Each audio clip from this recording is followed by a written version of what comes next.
जावेदा अमीन संघ का संरक्षण त्रिभुवन कुमार ने कहा कि भूमि सुधार विभाग द्वारा 2/19 विज्ञापन 2019 में राजस्व भूमि सुधार विभाग के अंतर्गत भू अभिलेख परिमाण निदेशालय द्वारा सर्वे कार्य करने के लिए 5 पदों के लिए 6,875 पदों पर बहाली की है, जिसमें एक पद अमीन 550 पद भर्ती के उपरांत विभाग के द्वारा जो भी दिशा निर्देश दिया गया 4 वर्षों से लगातार विभाग और अधिकारियों का दिशा निर्देश को पालन करते हुए अपने जिम्मेदारियों को निर्वहन कर रहे थे। लेकिन आनन फानन में भू अभिलेख परिमाण निदेशालय के निदेशक जय सिंह द्वारा अमीन 550 को 15 जून 2024 से अगले आदेश तक काम नहीं लेने के लिए फरमान जारी कर दिए, जिस वजह से हम लोगों का भविष्य अंधेरे में चला गया। मानसिक और शारीरिक प्रताड़ना और भविष्य की चिंता की वजह से जिंदगी मौत से जूझने का एकमात्र विकल्प बच गया था। इसलिए हम सभी पूरे बिहार के 534 अंचल में पदस्थापित अंचल अमीन पटना के राजस्व भूमि सुधार विभाग भू अभिलेख परिमाण निदेशालय के समक्ष मुख्य मार्ग पर अर्धनग्न प्रदर्शन करते हुए अपने मांगों को रखे। वहीं हीरा मिश्रा ने कहा कि जिस तरह से लगातार हम लोग विभाग की दिशा निर्देश के आलोक में काम कर रहे थे, हम लोगों को पुनः अपने कार्य पर वापस भेजना सुनिश्चित करें। संपूर्ण बिहार में सर्वे कार्य चल रहा है। हम लोगों को सर्वे कार्य हो या विभाग जो भी कार्य देंगे सभी को निष्ठापूर्वक निर्वहन करेंगे, लेकिन इस तरह से हटा देना किसी भी हालत में स्वीकार नहीं करने। वहीं राजीव कुमार ने कहा कि भू अभिलेख परिमाण निदेशालय के निदेशक जय सिंह के द्वारा जो फरमान जारी किया गया, बिहार के बच्चों को पेट पर लात मारने का जो काम किया जा रहा है, यह किसी हालत में हम लोग मंजूर नहीं करेंगे। अपने जीवन को सुरक्षित रखने के लिए, अपने भविष्य को बचाने के लिए अंतिम सांस भी न्यौछावर कर देंगे। त्रिभुवन कुमार, हीरा मिश्रा, राजीव कुमार सिंह, पंकज कुमार, धीरज कुमार, संजीदा, नेहा, मनीषा, जीवची, अजय कुमार, रेखा कुमारी, अमरजीत कुमार मिश्रा, चंद्रशेखर कुमार, प्रीति सहित संतोष सहित बिहार से 550 में से 487 अमीन उपस्थित थे।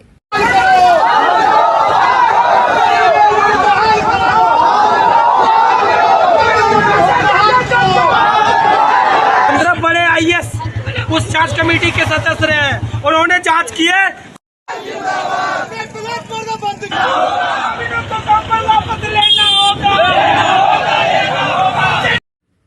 एक निजी कार्यक्रम में देर रात बिहार सरकार के पिछड़ा वर्ग अति पिछड़ा वर्ग कल्याण विभाग के मंत्री हरि सहनी दरभंगा पहुंचे, जहां बातचीत करते बिहार के एक्स उप मुख्यमंत्री तेजस्वी यादव पर जमकर हमला बोला। तेजस्वी यादव इन दिनों अपने ट्विटर हैंडल पर लगातार बिहार के आपराधिक घटना को डाल रहे हैं और बढ़ते अपराध पर न सिर्फ बिहार सरकार पर सवाल खड़े कर रहे हैं, बल्कि बिहार सरकार से कोई उम्मीद जनता न पाले और अपराधियों से मुकाबला करने के लिए आत्म क्षमता करने की बात बिहार के लोगों से भी कर रहे हैं। तेजस्वी के इसी ट्वीट से बिहार सरकार के मंत्री न सिर्फ तेजस्वी पर भड़के, बल्कि तेजस्वी यादव को अपने माता पिता के शासनकाल को जंगल राज की संज्ञा देते याद करने और उनके समय हुए लूट, हत्या, अपहरण जैसी घटना को निकाल तेजस्वी यादव को ट्वीट करने की सलाह दी है। मंत्री हरि सहनी इतने पर ही नहीं रुके, बल्कि उन्होंने तेजस्वी यादव पर हमला बोलते हुए कहा कि लालू शासन काल में अपराधी ही सरकार चलाते थे, तब बहुत बातें मीडिया में आती भी नहीं थी, बहुत घटना में प्राथमिकी भी दर्ज नहीं होती थी। जब बिहार में अपहरण की घटनाएं लगातार होती थी, उन्हीं के शासन काल में शादी समारोह के लिए एजेंसी से गाड़ियां जबरन लूट कर लोग ले जाते थे। ऐसी तमाम बातें तेजस्वी यादव को अपने मोबाइल के ट्विटर हैंडल से ट्वीट कर बिहार की जनता को बताना चाहिए था। तेजस्वी यादव को मंत्री ने सलाह देते कहा, जिनके घर पत्थर के होते हैं वे दूसरे के घर पर पत्थर नहीं मारते, यह पुरानी कहावत है। मंत्री हरि सहनी ने तेजस्वी के उस ट्वीट पर भी कड़ी प्रतिक्रिया दी, जिसमें तेजस्वी यादव ने मधुबनी में एक टीचर की हत्या पर जब बिहार के लोगों से ट्वीट के माध्यम से कहा कि बिहार में निकम्मी सरकार है, इस सरकार के भरोसे नहीं रहे, बल्कि अपनी जान माल की रक्षा स्वयं करें। तेजस्वी के इस ट्वीट का जवाब देते हुए मंत्री हरि सहनी ने तेजस्वी यादव पर बड़ा आरोप लगाते हुए कहा कि तेजस्वी यादव बिहार की जनता को भड़का रहे हैं, लोगों को हथियार उठाने का इशारा कर रहे हैं। अब बिहार में अगर तेजस्वी के गुंडे हथियार उठाएंगे तो जेल भी जाएंगे, यह तय है। केंद्र में एनडीए की और बिहार में सुशासन की सरकार है, जहां अब अपराधियों को फिर से उठाने नहीं दिया जाएगा। शांति की राह चल दिया है। जब भी यह लोग आवाज उठाएंगे, बिहार की जनता इन लोगों को जंगल राज की याद दिला जवाब देने का काम करेगी। चुनाव में संविधान खतरे में है और संविधान बचने वाले तेजस्वी यादव के बयान पर मंत्री हरी सैनी ने तेजस्वी यादव को करारा जवाब देते हुए कहा कि संविधान तो लालू यादव के राज में खतरे में था। उनके शासनकाल में संविधान को लगातार इतना कुचला गया कि तब से संविधान के निर्माता बाबा साहेब अम्बेडकर को भी स्वर्ग में आग से आंसू नहीं रुक रहे होंगे।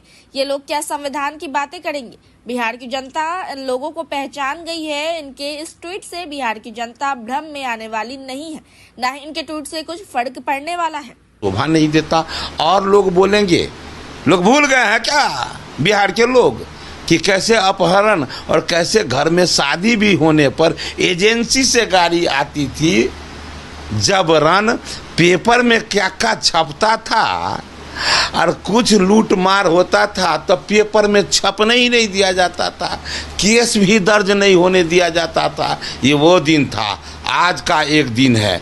एक तमाचा भी किसी को कोई जड़ देता है, पेपर में छपता है, उस पर कार्रवाई होती है। ये इसका नाम है सुशासन। इसलिए दूसरे पर उंगली उठाने से पहले उन्हें अपने गिरबान में हाथ देना चाहिए। एकदम उनको ध्यान रखना चाहिए उन दिनों का खबर जो लोग भूल गए हैं।